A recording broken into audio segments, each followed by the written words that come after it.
So Larry, we're here in Long Bottom, Ohio at the Cowdrey Farms, man. Awesome place, and you've shown me 2 types of plants that grow meatballs in.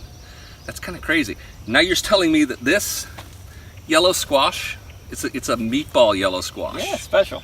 It's a special meatball. Now I don't see any meatballs here though. So are you okay? Or because I'll bring these to Meatball Madness at Atlantic City. Look at that. Now you gotta look really close down in the bloom.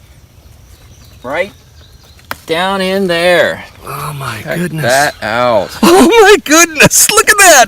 You're right. You're growing meatballs out of squash. Oh man. Oh, this is as good as those other ones. Delicious.